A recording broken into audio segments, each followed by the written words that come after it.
So false flag actually means that you deceive the other one.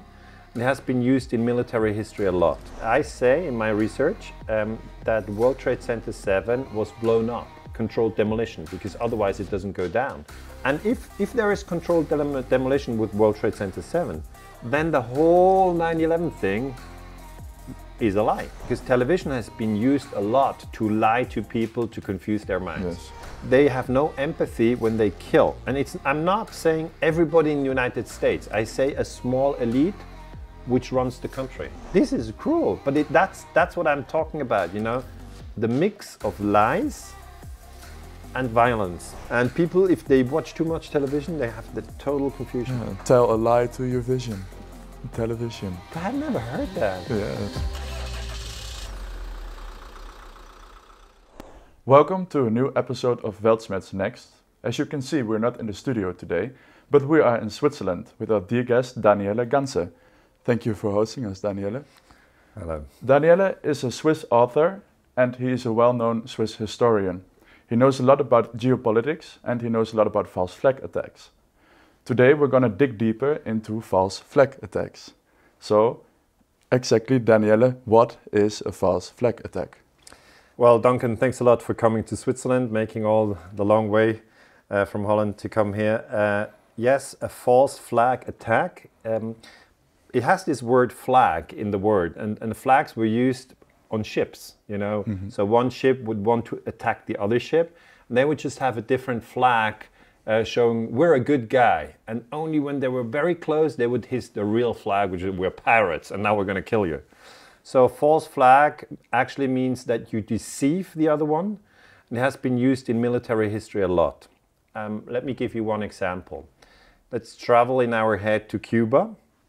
Let's go to the year 1961, so last century. At that time, the United States wanted to overthrow Fidel Castro, who was the president of Cuba at the time. So the CIA, which is the American Secret Service, the Central Intelligence Agency, they wanted to overthrow the government in Cuba. Now that's illegal. You cannot do it. You cannot invade another country. It's illegal. So you can do it in secret. And then the CIA used planes, and they painted the colors of the Cuban Air Force on these planes. The Fuerzas Armadas Revolucionarias, which is the name of the Cuban Air Force. Mm-hmm. But it was CIA planes. It was not Cuban planes. And then these planes bombed Cuba. And then the Cuban ambassador went to the United Nations and said, we are being bombed. You know, this is illegal. Mm-hmm. And then the American ambassador said, no, that's Cuban pilots who bombed their own country because they're so unhappy with their government. And that is a false flag attack. Like it's like if you think about football, and you're for instance Ajax Amsterdam, and you're playing Real Madrid, and then you just buy a T-shirt from Real Madrid, you put it on, and you pretend you're Real Madrid, and then the ball comes and you just put it into your own goal, and you say, hey, and then but the other guys would find out that you're not in their team. But you just pretend to be somebody else, and you carry out an act of violence, and that really makes the other one look bad. That's what it means, false flag attack. Wow. And how often does this happen in our world? It happens every now and again. It's very hard for historians to find out, because it's a military technique. Mm-hmm. And usually, you know, you have a lot of chaos afterwards. Then the chaos gets bigger, a lot of people are dead, sometimes a war starts, like can I tell you about the start of the Vietnam War? Sure, yeah. Vietnam in the Cold War was divided into two parts, the North and the South. Yes. And North Vietnam was communist, like today Korea is divided into North Korea and South Korea. Vietnam is no longer divided, but in the Cold War it was. So North Vietnam was ruled by communists, and South Vietnam, the Americans were very strong there. Yes. Before it used to be a French colony, all of it, Indochine. And the French were kicked out, and then the Americans came in and tried to take over Vietnam as a colony. And then the Americans used small ships to go from the south, because Vietnam is at the sea, So they gave them little ships to go from the south to the north, to cross the barrier between north and south, and they made little attacks. Just small attacks, blowing up ammunition depots or communication installations of the north. But it was like, small attacks. Blow up, not killing many people, just a little bit. And then they had an American warship, which is called the USS Maddox. Mm-hmm. And this ship came very close with these small ships. The small ships are speedboats, bzzz, like little bees. Yeah. And the big ship is a big, big ship. And it came together with them. And that was in August 1964. And then the North Vietnamese thought, oh, these little ships are trying to attack us, and the big ship is giving cover to the small ships. So they fired back. And then the American President Johnson went on television, because television has been used a lot to lie to people, to confuse their minds. Yes. And so American President Johnson said, we have just been attacked in the Gulf of Tonkin, and therefore I have told my army to retaliate. And that was in 1964. And then the Vietnam War started, and it lasted for 11 years until 1975. And there were 3 million people killed in Vietnam, and 58,000 American soldiers died. Unbelievable. So you have a huge chaos afterward. But I, as a historian, I go there and say, okay, was there an attack on the USS Maddox? And what happened before? And I see, okay, it was these little ships that, provocated. Yes. And then there was a retaliation, and the USS Maddox was never hit. And American president said, yeah, we were hit, we were attacked by North Vietnam, but it was not true. And he even said there were 2 attacks on the USS Maddox on 2nd of August 1964 and on 4th of August. But on 4th of August there was nothing. They just invented it. So we have false flag attacks, and we have lies, and we usually find them just before big wars start. Like the Afghanistan war is another one. It started in a very strange way. And the chaos that you describe afterwards, do they use that as a mask to mask up the actual false flag attack? That's it. Because people don't remember, what happened in the beginning. Mm-hmm. Because at one point you have American soldiers in Vietnam, they're killing Vietnamese soldiers. And on the other hand, you have Vietnamese soldiers killing American soldiers. So they're really in the action, okay? Yeah, they focus on the chaos. They focus on the day, right? Yeah. And then every group back home has the television, and the television to every group says, our guys are the good guys. Yeah. It's crazy. But every group has that. Yeah. And if you switch, if you would switch to television, people would be very confused. Yes, absolutely. No, we are the good guys. So it really is, once the war has started, it's all crazy. So it's very important, if you, for instance, 2003, the Americans and the British attacked Iraq. Yeah. You remember that one? Absolutely. It's not so far away. Almost 20 years ago. Not the yet. Gulf War. Yeah, the Gulf War, 2003 in March. And there, U.S. Foreign Minister Colin Powell went to the United Nations Security Council, and he had this little white thing. He said, Saddam Hussein has anthrax and other weapons of mass destruction. Mm-hmm. And then they broadcasted this with the television to everybody in the United States, and also people in Holland and in Switzerland. And the whole Western world, actually. Yeah. Everybody. Yeah. And people were sitting in front of the television, and then they were like hypnotized. They're like, where's that? Iraq, that's a bad country. And then the American president, Bush, at the time said, we have to bomb Iraq. Yeah. And now we find out there were no weapons of mass destruction. So what I'm saying as a historian is, it's very important to look very, very carefully how we're being lied to. And it's usually coming through television, also newspapers. But newspapers are not so strong. Television is very strong, because people are very emotional in front of the television. Yes. And the president says, let's go to Afghanistan. I mean, the Dutch army went to Afghanistan. Yes, I think basically all NATO armies participated in this war. Yeah. Yeah, and that's something we see a lot actually with the false flag attacks. Also in Afghanistan, there's another one. Yeah. Can you tell us a little bit more about that? Well, there are different elements. First, maybe one element, how the Afghanistan war started. The real story there was that the American President George Bush said on September 11, 2001, this is a big terrorist attack. Now that's true, okay? The attacks of 9/11 are the biggest terrorist attacks ever. There's 3,000 people killed.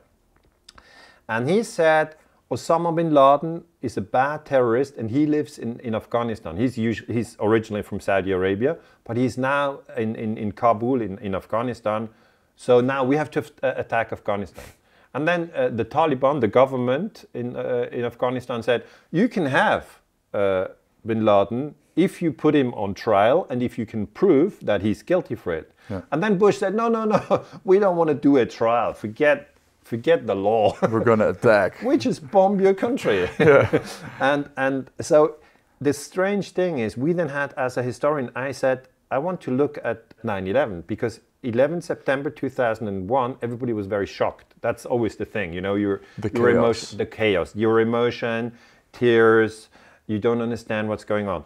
And then on 7 October 2001, so that's not even a month later, they attacked. And then the Dutch were drawn in, and Germans were drawn in, and the French. Hey, like everybody who was in NATO had to go. The Switzerland is not in NATO. So NATO is run by the Americans. Yes. It has now 30 countries in it. So there's Canada, Norway, and Great Britain, and the Dutch, even the Turkey. French, Turkey. And if the US says, we're going to Afghanistan, everybody's coming. You know, nobody's checking the facts, and nobody's asking why. I mean, that's something we should do as citizens.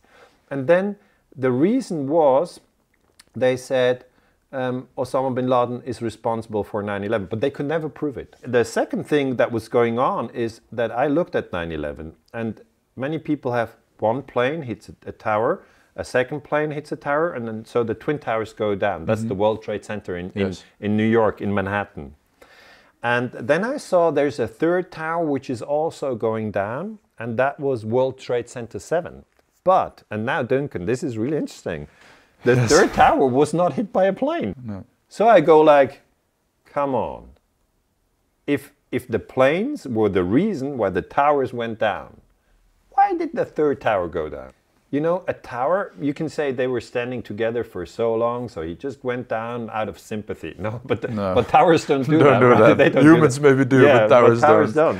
And then I watched how television talked about it. And the BBC, they said, in the 5 o'clock news, they said, well, World Trade Center 7 also collapsed. And that was a mistake, because it only collapsed at 5:20, so 20 minutes later. So the BBC talked about the collapse of World Trade Center 7 20 minutes too early. And you know, how did they know? How did they know? Yeah. So all these things are very, very complicated. And I say in my research that World Trade Center 7 was blown up, controlled demolition, because otherwise it doesn't go down. Now it just goes down like that. And if there is controlled demolition with World Trade Center 7, then the whole 9/11 thing is a lie. Yes. It's just a lie. Completely made up. And this is hard for people to understand. And I say, okay, I understand if it's hard for you personally, if you're not ready for this. But now that we have a media revolution, like, you know, you are independent, you're young, you come here with your friends, you have a few cameras, and you just put it on. Before, like on national Swiss television, you know, you could not talk about it. On national Dutch television, or on CNN or Fox News. But still, it's still not possible. Still not possible. They don't let you in. They censor everything. 20 years later. Yes. I'm like, can we talk about the explosion of World Trade Center 7? They say, that's not a good topic. No. And, okay. Don't question the official story. Yeah. We shouldn't do that. It's always like, yeah, it's a big war, and maybe the war in Afghanistan was wrong. I say then, there's 250,000 people killed in Afghanistan. So why don't we talk about this? Is children, this is women. Can we not? The whole country is destroyed. Destroyed. Yes. Can we not, you know, once you've sort of raped a woman and beheaded her father and burnt the house, you can at least say it was wrong. Yeah. That's the least you can do.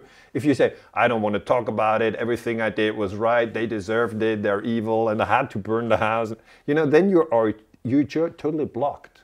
Yeah. Because when you do... Without empathy, right? Without empathy. And then I also come to your book, Die skrupellose Weltmacht. That's it. And how do you translate that into English? It's my new book. It came out in 2020, and it means that they have no empathy when they kill. And I'm not saying everybody in the United States. I say a small elite which runs the country. And I'm looking as a historian very closely at what soldiers do. And we talked about how the Afghanistan war started, and I'm saying, well, the lie. And now in the war, you have again lies, and then we come back to false flag. Mm-hmm. You maybe remember that also Australian soldiers went to Afghanistan. Yeah.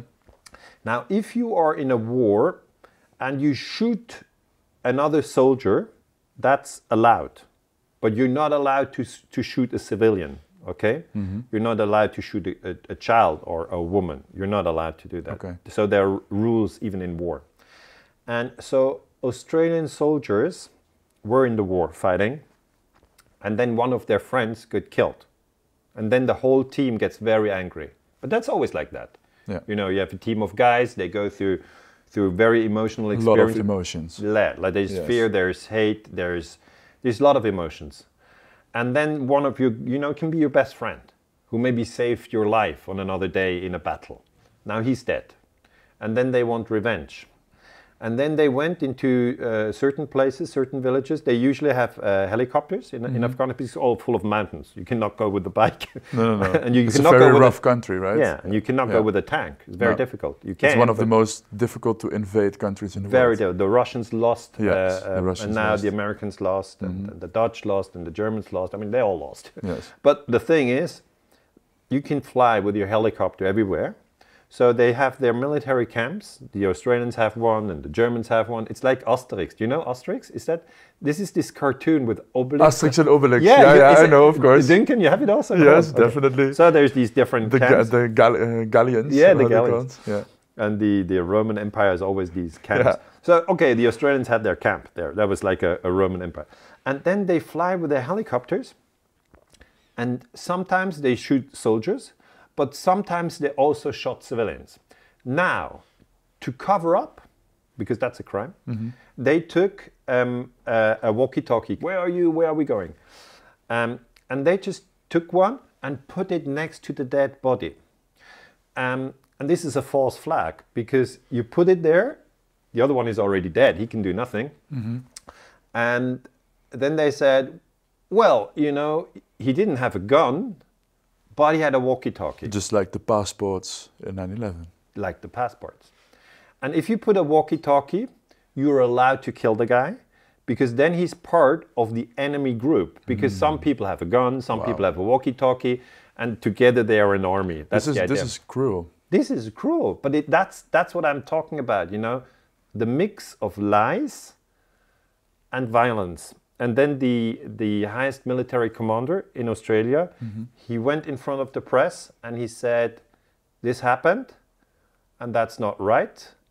We have to investigate. So Australia is moving a bit closer to the truth. The Americans are like blocking it off. They're blocking it off, although also in America there are some people, architects and engineers for 9/11 Truth, who try to talk about the controlled demolition of World Trade Center 7. Okay. So in Australia, you have people who are interested to find out. In America, you have people you're interested to find out. Now you are in Holland, I'm Switzerland, and in Germany, I call these people from the peace movement. They want to find out what's going on. Yes, we just want to know. They want to know. And so I think now with this information revolution that we have, with the low production costs, we can actually educate ourselves on the reality of wars and lies. That's great. Yes. And so to go back to Afghanistan, we recently saw in 2021 that there was a lot of going on there again. What exactly happened there? And also something I saw is that China is getting involved. You see the USA, we saw that in the last decades, but now China is getting involved. What's happening there? Well, what we know for sure is that the Americans withdrew in 2021, but they only withdrew their ground forces. they still keep the airspace. Like if you lose a war, you usually withdraw your tanks, your soldiers, and you give back the airspace to the other country. But the Americans are still in Afghanistan with drones, and the Afghans cannot really control their airspace, which is a problem. They don't have the equipment. They don't have the equipment, so it's really difficult for them to shoot down the drones, because the drones can fire Hellfire missiles on people who are on the ground, and they are being coordinated by soldiers in America. So they're not in Afghanistan, they're in America. The drone is a robotic vehicle. There's nobody in it. Through satellites, right? Through satellites, and it can kill people. So, okay, the Americans have withdrawn, but they're still in the air, so they have not totally withdrawn. That's the first thing. Second thing is, the Chinese have a common border with Afghanistan. It's only a small one. It's a little stroke of land, right? That's it, yeah, I know small. what it is. Jammu, Kashmir, it's... you know it, you know. Of course. That's it. And if you look at the map, you will see that the Chinese have no interest of Americans being there. Because from a Chinese perspective, the Americans have been the empire, and now the Chinese want to become the empire. So they always watch, where is America? And then they look to Japan, and they see Japan is full of American military bases. Yes. You know, Japan was bombed by the United States in the Second World War, Hiroshima, Nagasaki. Yeah, and after the war, they put military bases there. Yeah. So the Americans is an empire with many military bases. And the idea is to encircle China. So they already have military bases in Japan. They also have military bases in the south of Korea, not in the north. The north of Korea is communist. They cannot go there. But the south, yes. And they have Taiwan as a very close ally. Yeah. And they give the newest weapons that they have, they give them to Taiwan. And the Chinese say, we want Taiwan back because it belongs to China. So that's one of the big stories in the next 10 years. But you know, we don't have time to go into this. But I'm just generally saying China is becoming stronger, and the Americans are trying to encircle China, but it's difficult because China is not like Cuba, you know. No, it's a very big country. It's very big. And it's gaining influence in Central and Southern Asia. Oh, it's getting a lot of influence. Yes. And you know, the Americans bombed Cuba in '61. I told you they painted Cuba could do nothing. No. The Americans bombed Serbia in '99. Serbia could do nothing. The Americans bombed Libya in 2011. Yeah. Libya could do nothing. Gaddafi is dead. Yeah. The Americans bombed Syria. Syria couldn't do much. The Americans overthrew the government in Turkey in 1980. Yes. They just overthrew it. The Turkish couldn't do much. The Americans overthrew the government in Chile in 1973. The Chilean, we don't know what to do. They've basically bombed the whole world Yeah. and threw all governments away. Not every country, but a lot of countries. There's one that resisted. Russia. Yeah, they could never overthrow the government in Russia, and they never bombed China. I mean, these are, if you're in Washington and you're looking at world politics, you see, there's all the small countries like Ukraine or Kosovo or Serbia or Libya and even Iraq, you know, bomb Iraq. But then you see these two big guys. It's like if you were in a class and you see two really, really big guys, and you're like, if I kick them, they're gonna kick me bad. Yeah. And Russia is the country which is the biggest country of the world, just from the surface. But there are only 150 million people, so that's not a lot of people. But they have a lot of nuclear warheads. Yeah, they have a lot of nuclear warheads. And the other country is China, and they're 1.4 billion. So this is the country on the whole world with the biggest population. It's just crazy how big. The whole European population is just 550. So triple that, and you're in China. And so the Chinese, they are now a very proud nation, you know, because they have nationalistic as well. Yeah, nationalistic, because they have been able to lift a lot of people out of poverty into middle class. Yeah. And that's always when a government gets a lot of credit. Yes. So they've lifted people into the middle class. Here in Europe, people are already in the middle class, most. You know, there's not a lot of poverty. There is still poverty, but not much. No. But in China, you really had a huge poverty 100 years ago. That's always gone. It's now gone. So they feel like we're a big country. And so this conflict between China and the US is really something to, maybe we talk about it in 3 years. Yes. Right now, this is, and the conflict between Russia and the US is also there, but this is now very specifically in Ukraine. Eastern Ukraine. Yeah. What can we see there in Eastern Ukraine? So for, I think, 6 or 7 years, there's a war going on in Donbass region and the Donetsk region. But recently, it became something bigger again. There was, what's happening there? Right now, we're now February 2022 when we speak, and I have to say that it has become a country which with more tension. And if you look at it from a historical perspective, you have to say NATO in the Cold War was on the west, and on the east you had the Warsaw Pact, which was a union led by the Soviets, and NATO a union military group led by Washington. So these were the two groups. And then you had the collapse of the Soviet Union in 1991, and then Germany, which at that time was divided, was reunited in 1990. And then the Americans said, well, that part of Germany which was communist, we want to take it into NATO. So the American Secretary of State, which is the foreign minister, James Baker, flew to Gorbachev in Moscow. Okay. And he said, can we take this part into NATO of Germany? And then Gorbachev said, yeah, you can take that. And he withdrew all his troops out of Eastern Germany. And then all of Germany was reunited, so it was smaller, then it got bigger, and all of that came into NATO. And then the Americans promised to Gorbachev they would not extend NATO 1 inch to the east. It would not move further with Poland, they got Romania. An agreement, right? Yeah, but it was not written. It was just oral. Yeah. And that's a problem. And that's the problem. Yeah, Gorbachev had his own oral. We have the records. They are in the National Security Archive. The records are there. Baker said NATO will not move 1 inch. He said that in 1990. And how bad did they lie? They lied. And they lied a lot. When NATO became 50, that was in 1999. So NATO was founded in 49. And when you're 50, 99. And then they bombed Serbia. I mean, that is very bad behavior. When it's That's your 50, it's your birthday celebration. It's their birthday. NATO has a birthday, they bomb a country. It's like, okay, whom are we going to kill? No, it's totally illegal. It's totally illegal. But on our television, it always says, oh, we have to do this. Yeah, it's good. Yeah, we're fighting for a good war. Yeah, we're fighting the dictatorships. Yeah. And people, if they watch too much television, they have the total confusion. Yeah, tell a lie to your vision.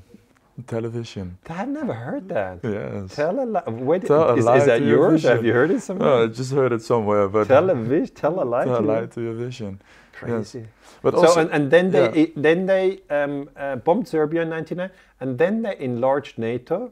They made it bigger and bigger. So from a Russian perspective, they are literally on the borders with Russia now. They came closer. They took States. Poland, Estland, Letland, Lithuania, Romania, Bulgaria. So just NATO came closer. And they have one piece missing. That's Ukraine. And Belarus. That's it. So they tried to drag Ukraine into NATO. And therefore, the United States tried to overthrow the government in Kiev, which is the capital of Ukraine, in 2014. The Maidan revolution. The Maidan, yes. And people know that the government was overthrown. That's undisputed. Yes. But people don't understand that it was actually Barack Obama, the US president, who was behind it. And Joe Biden, who is now president, he's the vice president, they pushed it. But people don't talk about it. And his son, Hunter Biden, he bought a lot of schaliegas. A little bit of an investment. A little bit of an investment, right. Yes, it's totally corrupt. It's totally corrupt. Yeah. And now the Russians say, okay, you overthrew the government there. Victoria Nuland was was a leading person who was in this overthrow. Yeah. And she would call in to Jeffrey Pyatt. He's the American ambassador in Kiev. And they would talk about who they want to have in the new government. And they go like, Klitschko, do you know Klitschko, the boxer? Yeah. No, Klitschko will not be the president. He can be the mayor of Kiev. Yeah. He shouldn't be the prime minister. We should have Yatsenyuk as prime minister. And then this telephone call was intercepted. and made public. So I think it was the Russian military secret service who intercepted it, made it public, just as proof.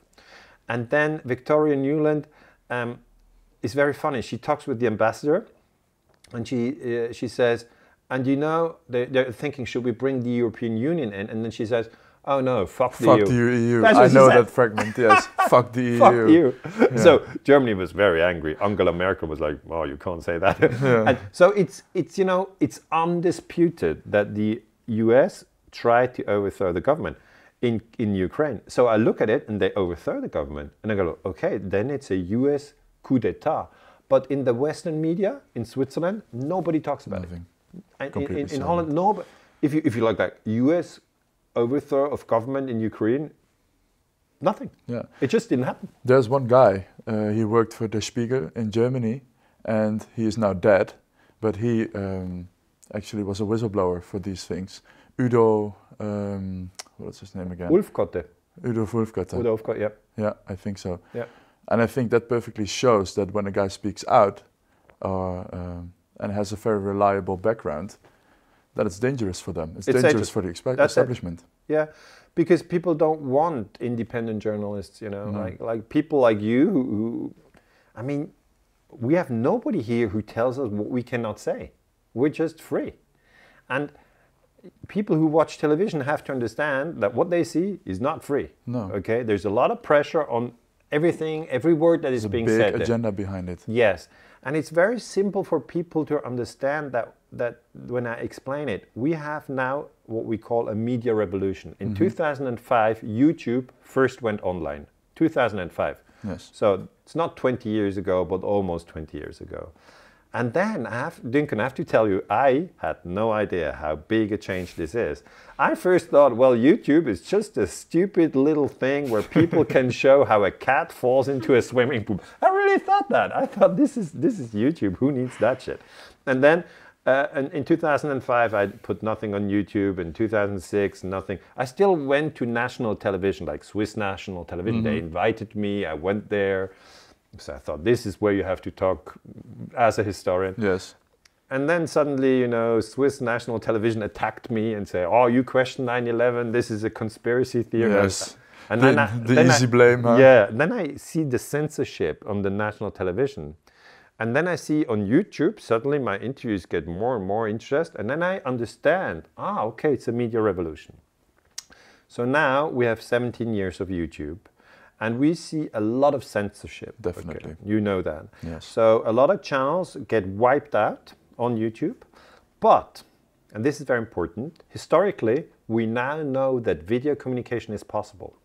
Even if YouTube is using censorship, people who are young like you, I don't know how young you are. 23. 23, okay. I'm 49, so this is one generation. A gap. Yeah, it's a gap. But your generation, you know, will never go back and just sit in front of television and wait what the government Basically, none of us is actually watching television anymore. Yeah, it's over. No. It's for just over. 5-6 years, we don't watch it. It's over. Yeah. And my generation, I have to say, very, very sorry to say that, we sat in front of television and then... Half of your lives. Yeah. But part of it, we watched Champions League, which was great fun. But when they tell you on television to bomb another country, I think it's just so sad. Yes. But they did this again and again and again. So I always say, take your television and put it into...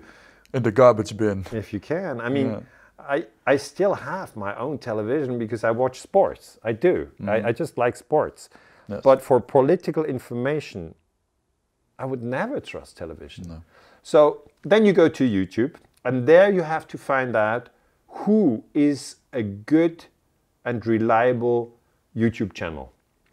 And then when this channel is being shut down, you have to follow him wherever he goes. Yes, because then you know he's speaking the truth. Yes, because also on YouTube we will see in the next year a lot of censorship, but it will not be possible to stop video communication. What we will see is basically a shift from YouTube to other channels, and I don't know which channels yet. You know, there's Odyssey, Rumble, there's BitChute, there's many different channels, and this very small still. I mean, YouTube is big and everything else is small. Yes, but I think it's also because a a lot of big alternative media platforms are still on YouTube. Yeah. The moment they get censored and kicked out, Yeah. a lot of people will go along with them Yeah. next to BitChute. Yeah. And I think that's in the next 10 years we will see this, or maybe next 5 years, I don't even know.